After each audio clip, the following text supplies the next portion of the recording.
It's time to take a coffee break.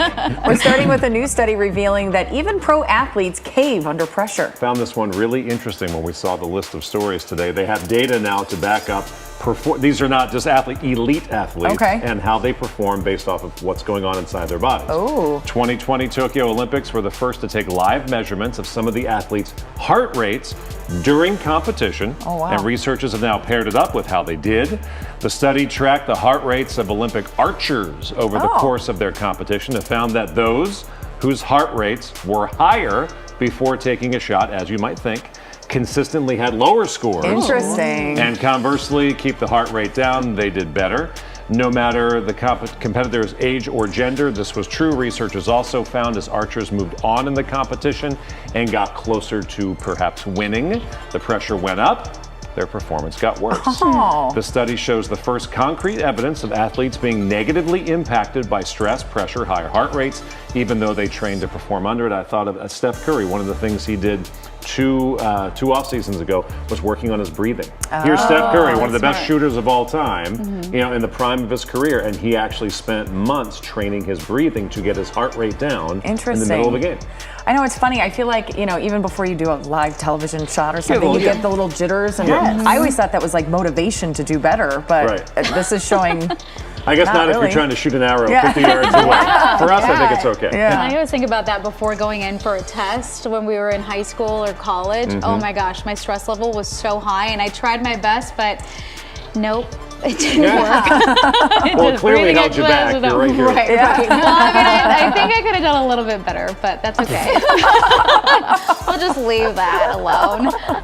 Jamie, you're getting married. Yes. Congratulations once again. Let's talk about weddings. So traditional wedding registries include gifts like, you know, house decor, kitchen staples. What do you have on yours? Well, we're over the age of 40, both of us, so we don't need anything. You don't want any coffee mugs or any silverware? No, actually, we've been trying to purge stack of unmarked $100 bills. That'd be very nice. Maybe this is something you could think about. So engaged couples, they're looking back on their big day, and they're saying that they actually would prefer for their friends and family to help out with a bigger expense.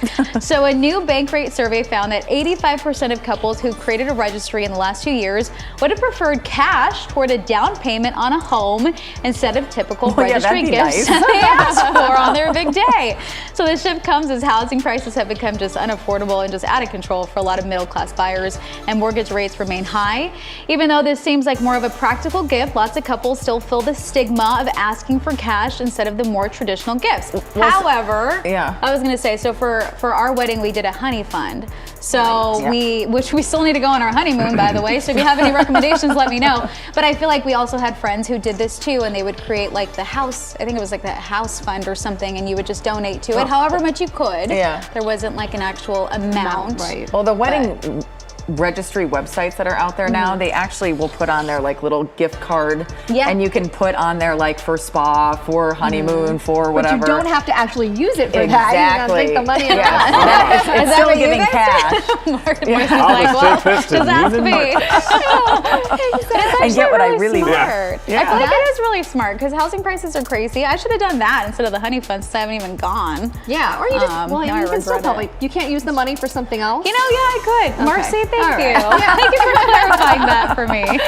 All right. Well, it's a little untraditional, but that's okay. But speaking of tradition, one of the most common first date ideas, of course, is often going out to dinner and a movie. But a new survey shows people are kind of reconsidering their options now. A recent poll asked people who are actively dating about their first date experiences, and 80% said they prefer avoiding dinner dates because they are the hardest to get away from. I have been there. Set the bar high. I can't get out of there. I feel like Marcy and I have a lot of stories from New York. Oh my goodness. Now, most people often fall into the typical dinner meetup. Most actually preferred quicker, casual options like grabbing a drink, a coffee, meeting for lunch, and on average, people agreed a first date should not last more than 3 hours. Unless you're having fun. Yeah, my first date with my husband lasted 4 hours, so like that's the exception. But even that wasn't dinner. What did you guys do?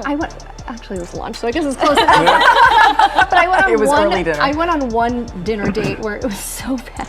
The guy kept trying to feed me my dinner. Yes. What? I didn't know this guy. So at that point, I'm like, no more dinner dates. Yeah, you want to just like real quick, grab a drink, grab a I'm left picturing halfway like through the the dinner airplane, once. like going in her mouth, like the Thinking airplane. the Like a choo-choo. Come on, Marcy. Yeah, ordered the Uber from the bathroom and just took off. Oh no! Wait, that's what you did? Oh, I love that. Good And for was that you. your last Had dinner to date? go. Yeah, for a while. Good for you. Yeah. Those are our lessons. How much money would you take to get bumped off your flight? One couple has stirred this debate up online after posting a video of some pretty high offers with no takers.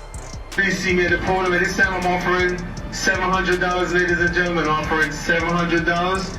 $1,100, ladies and I gentlemen. would take it. $1,100. Me, pick me. Going once. Guy sounds going like a game twice. show. Yeah. And not only, I mean, the exchange happened at JFK Airport for a flight headed to Pittsburgh. So, I mean, I'll gosh. wait. I can take my yeah, time. I'll right? get there tomorrow. you could literally get in a car and then just drive with your $1,100. Wow. The video shows the offer did go up to $1,200. There were still no takers. What? A Delta spokesperson commented to the Daily Dot on the video and said it's typical for the airline to offer cash in exchange for passenger Sure. seats and overbooked flights. I've done this before. Oh, yeah. But the viral video has left people debating how much cash is worth missing your flight for. $1,200 is That's a significant lot.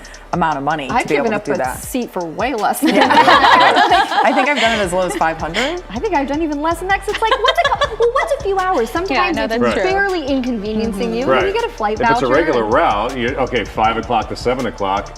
All right, I'm in. And they usually give you a voucher to like Yeah. have a little meal. Exactly. So- $1,200. I know. Who are these people? What was there happening are in 3 Pittsburgh? rivers. There's 3 rivers there. You might want to. There you go. You know what's Go like though canoe. is when, Exactly. when you hear them announce it and you run up to the gate thinking it's yours and it was a different flight. Yeah. I just did that. I was Oh. like, oh, take my seat. Well, never mind. If you notice that your flight is getting full too, you can always call the airline and offer and say, what are you going to be offering people if this flight's overbooked? And they'll usually start at like $700. I'm That's a using great that. tip, That's Jamie. great. Thank Hot you. tip this News morning. you can Saving use. you money.